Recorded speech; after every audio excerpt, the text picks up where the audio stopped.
Okay, so we have finished our animatic and we received some feedback from our peers, which we are going to discuss now. We found the process of making our animatic really beneficial to us, as it allowed us to really think in detail about the what shots we wanted in our video and the variation of shots, etc. The animatic has given us such a highly detailed plan that's going to it's only going to benefit us when we go on to film our final video, and now we can actually work on that animatic to improve it, following on from our feedback. And the process also emphasised, I'd say, to us the importance of editing. That's something that we worked really hard on when producing our animatic, and I'd say it's something that we're quite proud of. We worked really hard on it, and a lot of people have commented about how on the beat our cuts were, and also how we match the tempo of the song. There's certain places in the song where the song gets quicker or it gets slower, and our editing actually follows that, which we quite like. And overall, the animatic was just so useful, as it gave a clear image of what our video could potentially be like. And I think from producing the animatic, we can totally visualise what our video is actually going to look like.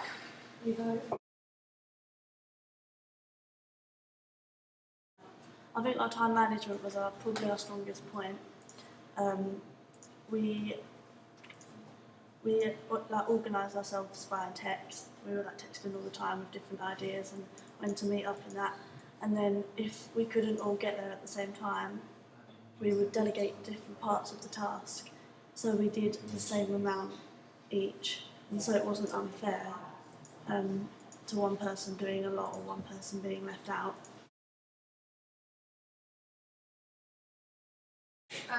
Planning was obviously, we thought, a very vital part of the animatic in order for it to actually happen, because we spent probably 1 week actually just drawing the shots out, and that took a lot of obviously communication and planning, otherwise we wouldn't have actually been able to film the animatic in the first place. I think overall we spent 2 weeks actually drawing them out and planning the order of the shots before we actually shot it and edited it on the Mac. So it was a very long process.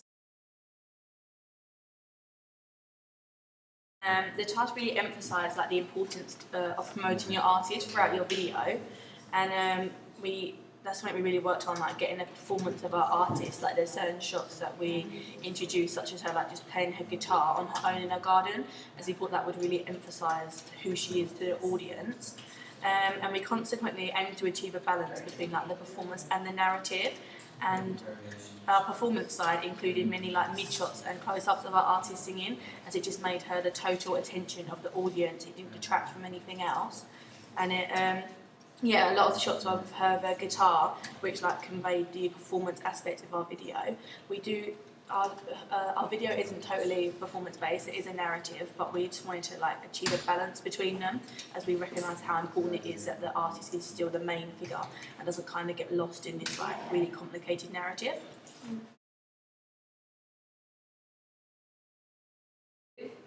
The animatic really allowed us to create a strong narrative. We feel that after looking at Goodwin's theory, we thought we'd take on his theory of making the lyrics match the content within the video come into play. So we've used we think that we interpreted the song to be about a past boyfriend. It's all breaking up, but now she just wants to move on and get on with her life. So we've put this story within our song and portrayed that in various ways through the use of props and mise-en-scène as a whole, really.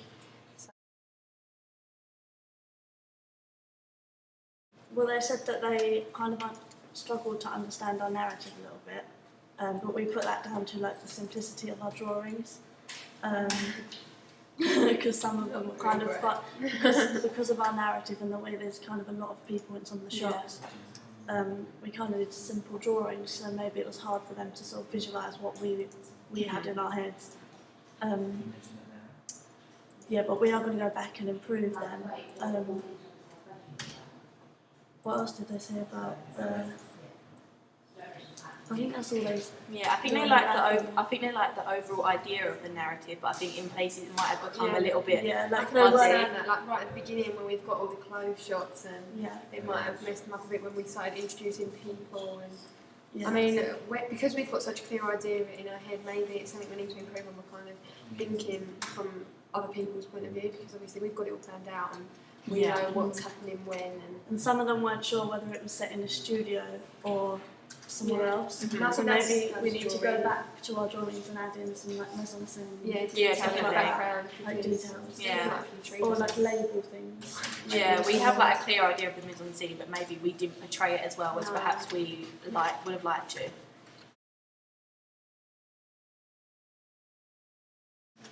Our audience members like we did. They really liked how the beat cut on the shots cut on the beat even, and the tempo as the tempo of the song got faster. Our cuts to our shots got quicker as well. And I think that they really liked that. They also liked the bit with the photograph as it keeps cropping up, and it's kind of a bit of a motif, so it kind of brings you back to that central idea of her and her boyfriend and how it's all going to go into the past as she goes into the fire. I think that's it. And they also like the lanterns and the bonfire and how it's kind of a symbol of letting go of all the troubles and worries and just... Yeah, I think that's quite unique as well. Yeah, exactly. Yeah. There are a few questions that were raised. As I've already discussed, the location was a main one, which, like I said, we are going to go back and kind of refine in our drawings just to make it really clear. But I would hope I think we do have two quite clear-cut locations, kind of inside and outside. The locations aren't confusing. I think that was more a case of perhaps our drawings weren't as strong as we would have liked. And there's another question when it said how many people would be at the party or gathering in the latter of the video. And I think we want a nice amount. We probably want about, I'd say maybe 10 other individuals, maybe a few more. We don't want it really busy, but yeah. I think because we want it to be more of a gathering more than a party. Yeah, we want to kind of achieve a balance of it not looking really sparse, and perhaps that we couldn't get enough people, but we don't want it too hectic. We want kind of like a close group of friends. So it's just, and again, it like emphasises friendship really.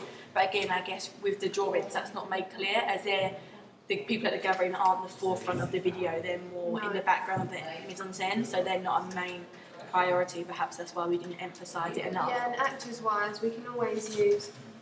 I think potentially you guys could be in. Yeah, definitely.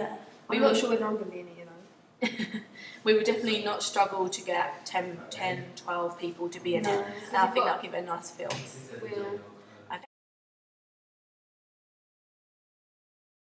We need to do in preparation for shooting. We have a lot to do. Right, we've got the idea of actually going. My dad's in media, and he obviously knows people who expert in lighting and stuff like this. So we thought it could be a good idea to perhaps go up and visit them and take some notes and maybe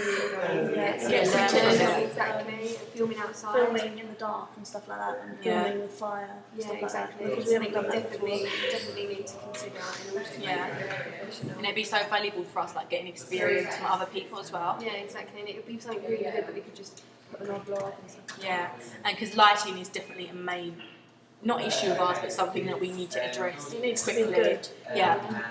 I think props will be a problem to some extent due to the fact that we've got lanterns and they can obviously be quite troublesome and stuff like that. And we don't want to make it look too tacky. Like I've got a perfect visual of it to look like on my head. So putting that across on film. Yeah, we'll definitely make sure we're prepared with backups of like lanterns, get more sparklers, just to make sure we can do the best shots possible.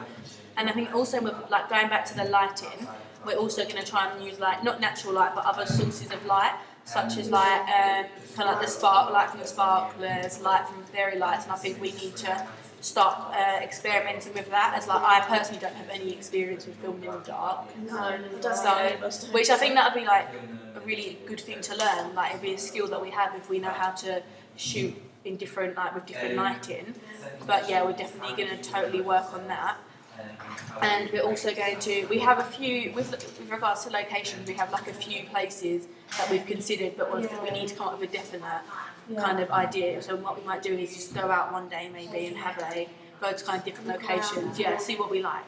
But there's definitely a few possibilities of where we can do it, which is good. So yeah, we have a lot of planning to do. We just need to, now that Animatic's finished. It's just what we've got to just do is get everything settled for definite. Yeah. Because at the moment, we've got a lot of maybes. We've got ideas, but they're all sort of up in the air. We need to arrange things for certain, and then we'll be sorted. Yep. So that's our Animatic done. Now we're just going to carry on with planning.